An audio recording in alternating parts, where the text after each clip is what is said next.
Begin this afternoon by just reiterating that the families of the victims and all who were involved in the incident this morning are in our thoughts and prayers. This is a horrific incident, and we really are grateful to the quick and decisive actions of the officers and fire personnel who responded this morning. What we know at this point, this morning at approximately 9:11 a.m., the Emergency Communications Center received numerous 911 calls reporting shots fired inside the lobby of the Fifth Third Center located at number 38 Fountain Square. Multiple officers responded to the scene as continuing reports of an active shooter continued to flow in. As the officers approached the lobby area of the Fifth Third Center, they encountered a lone gunman actively firing shots in the first floor lobby of the Fifth Third building. 4 of the responding officers engaged the shooter with their firearms, striking him multiple times, causing him to fall to the ground. As the officers made entry into the building, they handcuffed the suspect and secured the scene.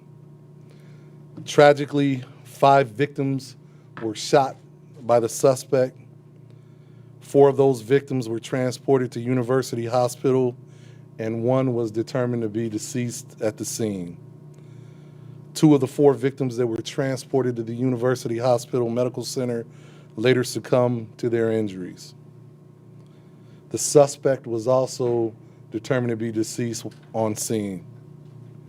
He has been identified as Omar Enrique Santa Perez, a male 29 years of age. We're asking at this point anyone who is a witness to these events or is in need of victim services, anyone involved in this, they can contact the Cincinnati Police Department's Victim Assistance and Witness Advocacy Program here at 513-352-6421. Additionally, at this point in the investigation, it is still very much an active investigation. We are still processing evidence from the scene. We've also executed a search warrant at Mr. Perez's residence in North Bend, Ohio, with the assistance of the Hamilton County Sheriff's Department. We are still processing that evidence and looking for any opportunity to gain greater insight as to the motive of this morning's events. We are also confident at this point that the shooter acted alone and there are no additional threats to the public. I want to again reiterate my praise for the responding officers in this active shooting incident. Their bravery and heroic actions stopped this shooter before his rampage continued to do more harm. We are grateful to our fellow first responders that have also aided us in this incident. I want to personally thank Fire Chief Winston and the brave men and women of the Cincinnati Fire Division for their help. Also the many federal agencies that have also offered their assistance in this case. I also want to recognize the employees of the Fifth Third Bank who follow their active duty training and drill protocol, and the University Hospital Medical Center staff who responded to this influx of victims and did everything possible to preserve the loss of life. And I want to thank you all, the media, for relaying this information. Next steps, as usual, we will have a more detailed press conference sometime tomorrow, probably in the early afternoon. What I can tell you, there is video that was captured, the body camera footage of the officers. There's video footage from the Fifth Third Center and around Fountain Square. So our investigators here are in the process of putting that together so that we are able to provide that as timely as possible. I believe the mayor wants to say a few words, and then I'll open it up to whatever questions I can answer at this point. Continues to be a sad day for the city and for the victims and those recovering from injuries. And the fear that has plagued too many cities hit home today. And it's hard for it all to sink in, but it really did happen. We will get through this together. And we'll have to give extra care to those who are suffering loss. I did have the chance to speak today with the leadership of Fifth Third, Greg Carmichael and Rich Grader of Graders, and they were emotional in their praise of the Cincinnati Police Department and the Cincinnati Fire Department for the bravery that they showed in preventing additional loss of life.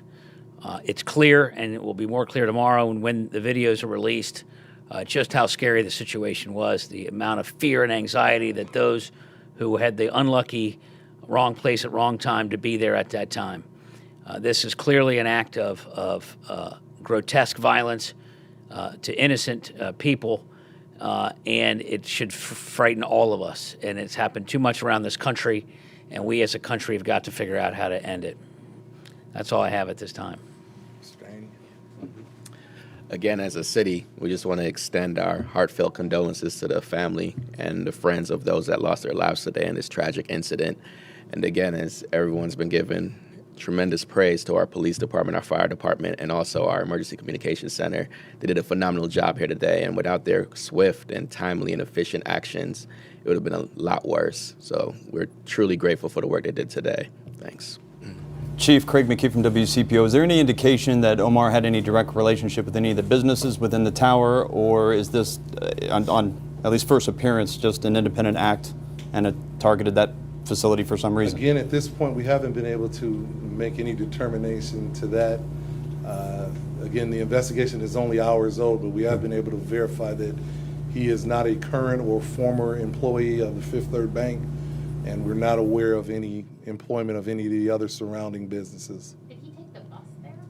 Not certain how he got there. We do know that he did enter several businesses around Fountain Square prior to entering the Fifth Third Center, but not certain how he got to Fountain Square.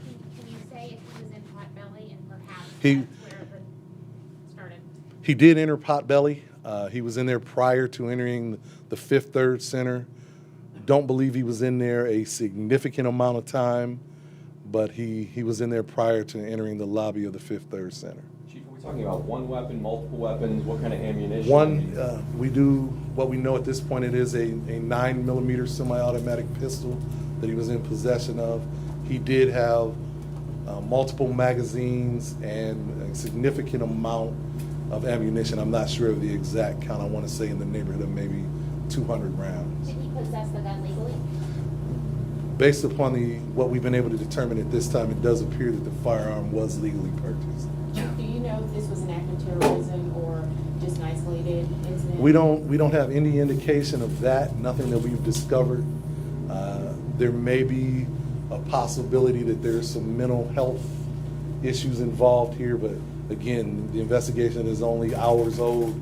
We're still trying to determine motive. There's nothing that has given us conclusively as to why he would do such a horrific thing. And what can you tell us about the victims? Have you gotten in touch with all of their families? And can you tell us anything more about them if they worked in the building? And We'll have more on that tomorrow. I believe the next of kin, the victims have been notified through various means. We hope to be able to share more with that tomorrow out of respect to the families. Chief, it might be too early in the investigation for this, but any indication from Fifth Third that this gentleman may have been turned down for a loan or something tied financially that he just came back to? Not that we've discovered at this point. No cause or motive that we've been able to determine at this point. Has Mr. Santa Perez been in the area for a while, do you know? We believe he's been here at least since 2015. Does he have ties to Forest Park? Not that I'm aware of. I'm not sure of his previous address. One more question. Can you give any insight into how long this attack could have been planned out? We don't know. We hope in the coming days that maybe we can determine more about his planning and his motive and what caused him to commit such a horrific act. Was the search warrant helpful? I'm not asking what you recovered there, but was it helpful in your investigation? I can tell you at this point what's been relayed to me, nothing that speaks to motive. So we have not been able to determine that. Can you give us a rundown of how your officers are holding up, the ones who were there first? You know, I've had an opportunity to speak with the officers. Obviously, to go through such an event, you know, you are shaken up, but they responded to their training. I told them that I was very proud of the work that they've done, and you know, they're fine. They're doing a great job. There are reports that he had hundreds of rounds on him. Is that That's correct. He, you know, I've heard some. We haven't counted the exact rounds. Our criminal is in the process of doing that now, but he did have. Like I said, he had multiple magazines, and he did, I believe, somewhere in the neighborhood of a couple of hundred rounds of There were ammunition. reports also that one victim was shot multiple times. I believe that several of the victims were shot more than once. We hope to have more information on that tomorrow. So thank you. Okay.